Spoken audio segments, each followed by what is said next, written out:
Hello everyone, आप सभी का मेरे चैनल पर हार्दिक अभिनंदन है। आज मैं आपको बाल विकास का पार्ट 3 पढ़ा रही हूँ। उसमें वंशक्रम के सिद्धांत हैं। फर्स्ट सिद्धांत है बीज कोष के निरंतरता का सिद्धांत। बीज कोष के निरंतरता का सिद्धांत बीजमैन ने दिया। इन्होंने क्या बताया, बीजमैन के अनुसार जिस जीव द्रव्य से सजीवों की उत्पत्ति होती है वह द्रव कभी समाप्त या नष्ट नहीं होता है। वह पीढ़ी दर पीढ़ी संतानों स्थानांतरित होता रहता है। संतानों में क्या होता है, स्थानांतरित होता रहता है। बीजमैन ने अपने सिद्धांत का प्रतिपादन करते समय सजीवों में 2 प्रकार के कोष बताए। काय कोष को देही कोष व शारीरिक का निर्माण कोष भी कहा जाता है। उत्पाद कोष दूसरा था, उत्पाद कोष, इसे लैंगिक कोष भी कहते हैं और ये गुणों का स्थानांतरण करता है। नेक्स्ट हमारा जो सेकंड नंबर का सिद्धांत है वो है वातावरण से अर्जित गुणों के स्थानांतरण का सिद्धांत, जो कि डार्विन ने, लेमार्क ने, हैरिसन ने और मैकडूगल ने दिया। डार्विन व लेमार्क के अनुसार वातावरण से अर्जित गुणों को वंशक्रम के माध्यम से संतानों में स्थानांतरण किया जाता है। यानी कि वातावरण से अर्जित जो भी गुण होते हैं वो हमारा क्या होता है, वंशक्रम के अनुसार के माध्यम से हम संतानों में स्थानांतरित हो जाते हैं, वो जो गुण होते हैं वो। या फिर इसको डेफिनेशन को ऐसे लिख सकते हैं, वातावरण से अर्जित गुणों का प्रभाव उत्पन्न होने वाली संतानों पर भी पड़ता है। यानी कि वातावरण से जो गुण हम अर्जित करते हैं उनका प्रभाव हमारी उत्पन्न होने वाली संतानों पर भी पड़ता है। जो प्रयोग है वो डार्विन ने मछली और मेंढक पर किया। डार्विन के अनुसार शक्तिशाली ही अपने वंशक्रम का निर्धारण करते हैं, क्योंकि शक्तिशाली ही की प्रकृति स्वयं रक्षा करती है। लेमार्क ने जिराफ की गर्दन पर प्रयोग किया था। हैरिसन ने कीट पतंगों पर किया। उन्होंने 100 सफेद तितलियां ली और 50 को स्वच्छ वातावरण में रखा और 50 को गंदे वातावरण में रखा। जो स्वच्छ वातावरण से जो उत्पन्न होने वाली तितलियां थी, ये उनकी संतानें थी, वो क्या हुई, सफेद रंग की हुई।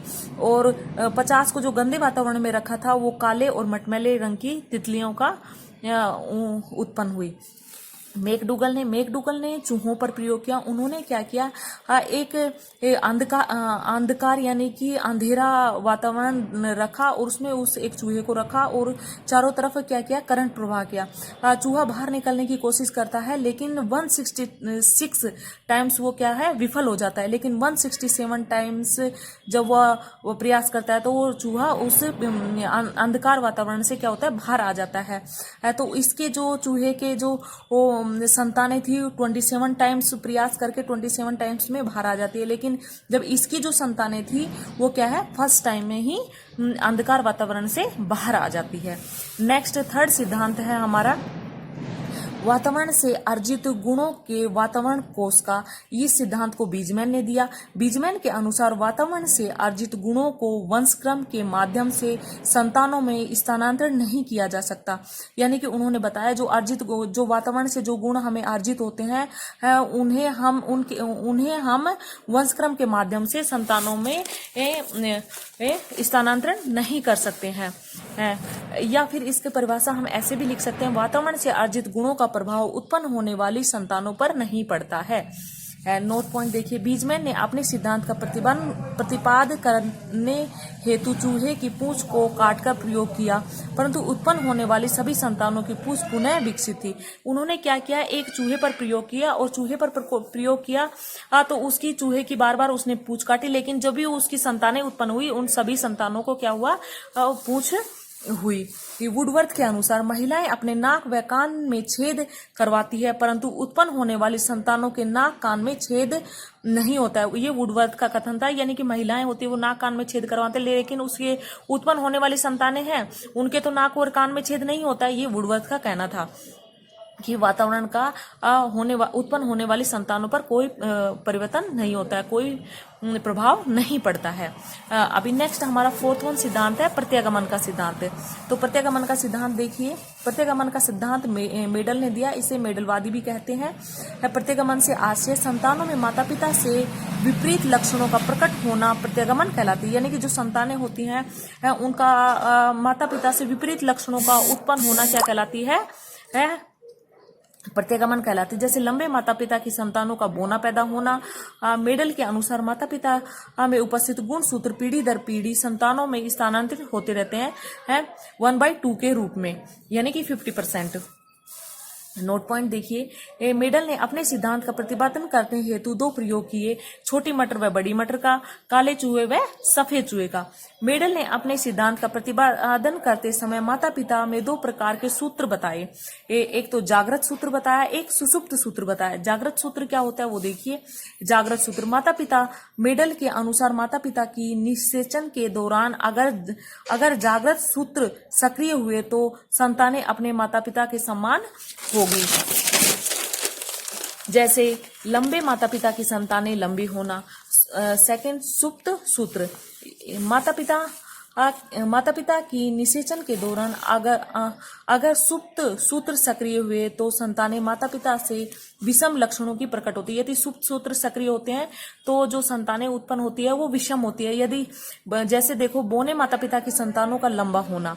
नोट पॉइंट, मेडल के अनुसार प्रथम पीढ़ी के लक्षण द्वितीय पीढ़ी में प्रकट न होकर तृतीय पीढ़ी में प्रकट होते हैं। मेडल ने बताया कि जो हमारे प्रथम पीढ़ी के लक्षण है वो द्वितीय पीढ़ी में प्रकट न होकर तृतीय पीढ़ी में प्रकट हो जाते हैं। जैसे काले चूहे सफेद चूहे, तो द्वितीय पीढ़ी में क्या हो, निषेचन के बाद एक काले काले चूहे प्रकट हुए, लेकिन सफेद चूहे थे प्रथम पीढ़ी में, लेकिन क्या हुआ, 3 काले चूहे प्रकट हुए और एक सफेद चूहा। यानी कि प्रथम पीढ़ी का जो लक्षण होते हैं वो द्वितीय पीढ़ी में ना प्रकट होकर तृतीय पीढ़ी में प्रकट हो जाता है। पांचवा सिद्धांत देखिए हमारा, जीव सार्थकी का सिद्धांत। इसे उत्पाद सूत्र की निरंतरता का सिद्धांत भी कहते हैं। इसको फांसगी गाल्टन ने दिया था। गाल्टन के अनुसार माता पिता में उपस्थित उत्पाद सूत्र पीढ़ी दर पीढ़ी 50:50 के रूप में संतानों में स्थानांतरण होते रहते हैं। यह प्रक्रिया निरंतर चलती रहती है, कभी समाप्त नहीं होती। इन्होंने बताया कि जो माता पिता से उत्पाद सूत्र होते हैं वो पीढ़ी दर 50-50% होते रहते हैं, 50-50 अनुपात में आते रहते हैं और ये पीढ़ी दर पीढ़ी चलता रहता है। गाल्टन ने अपने सिद्धांत का प्रतिपादन करने हेतु श्रेणी विधि का प्रयोग किया, जो सदैव घटते क्रम में प्रकट करते हैं। जैसे कि 100 1/2 × 1/4 × 1/8 × 1/16 1/32 1/64 ऐसे चलता रहा। और ये 50 25 12.56 3 1.50 7.50 इनको कट करते हैं। तो ऐसे निरंतर पीढ़ी दर पीढ़ी उनका सूत्रों का स्थानांतरण ऐसे क्रम में होता रहता है, घटते क्रम में। अभी वंशक्रमों के प्रभावों का अध्ययन, अभी मैं आपको वंशक्रम के प्रभावों का अध्ययन बताऊंगी कि डगलेस व स्टुअर्ट के अनुसार उन्होंने जूंग वंश के ऊपर अध्ययन किया। वंशक्रम के प्रभावों को सिद्ध करने हेतु जूंग वंश के 1200 वंशजों पर अध्ययन किया। डगलेस और स्टुअर्ट ने जूंग वंश के 1200 वंशजों पर अध्ययन किया। उन्होंने बताया जूंग भ्रष्ट व्यक्ति और एक भ्रष्ट महिला के साथ, यानी कि जो चोरी करती है उसके साथ शादी करता है, तो उसकी संतानें हमेशा चोरी, हत्यारी, अपराधी और मंदबुद्धि ही होती है।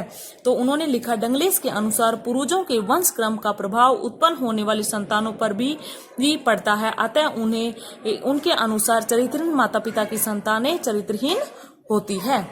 नेक्स्ट देखिए, एडवर्थ वंशक्रम का अध्ययन डॉक्टर विंसिप ने किया। एडवर्थ वैज्ञानिक थे और विदुषी महिला के साथ उसकी शादी हुई, जिससे उनकी उत्पन्न होने वाली संतानें हमेशा प्रतिष्ठित संतानें उत्पन्न हुई। विंसिप के अनुसार प्रतिष्ठित माता पिता की संतानें हमेशा प्रतिष्ठित प्राप्त होती है। कालिकाक वंशज का अध्ययन, कालिकाक वंशज के अध्ययन में देखो, ये गोडिडिया ने दिया से एक सैनिक पर अध्ययन किया। एक कालिकाक सिपाही, भ्रष्ट सिपाही था, उसकी मंदबुद्धि महिला के साथ शादी हो गई, तो उसके जो बच्चे हुए अधिकांश संतानें मंदबुद्धि, अवैध और वेश्य उत्पन्न हुई। फिर कालिकाक ने क्या किया, जो कालिकाक ने विदुषी महिला के साथ विवाह किया, तो उससे जो उत्पन्न होने वाली संतानें हमेशा प्रतिष्ठित उच्च पदों पर कार्यरत थी। नेक्स्ट देखिए, अनाथ व जुड़वा बच्चों पर अध्ययन किया गाल्टन ने और न्यूमैन ने। तो न्यूमैन, सहोदरों को अलग अलग स्थानों पर रखने पर भी उनके मानसिक विकास पर प्रभाव न होता है। तो 2 सहोदर हैं थे, एक ड्राइवर और एक डॉक्टर, दोनों का विकास एक जैसा ही होता है। यानी कि जो जुड़वा बच्चे होते हैं उन्हें कैसे भी वातावरण में अलग अलग रख सकते हैं, लेकिन उनका जो मानसिक विकास होता है वो हमेशा एक जैसा होता है। अभी तक आपने मेरे चैनल को सब्सक्राइब नहीं किया है तो प्लीज़ मेरे चैनल को सब्सक्राइब कर लीजिए और बेल आइकन का बटन दबा लीजिए ताकि आगे आने वाली वीडियो का नोटिफिकेशन सबसे पहले आपको मिल जाए और आप इन चीज़ों को अच्छे से समझ पाएँ। Thank you.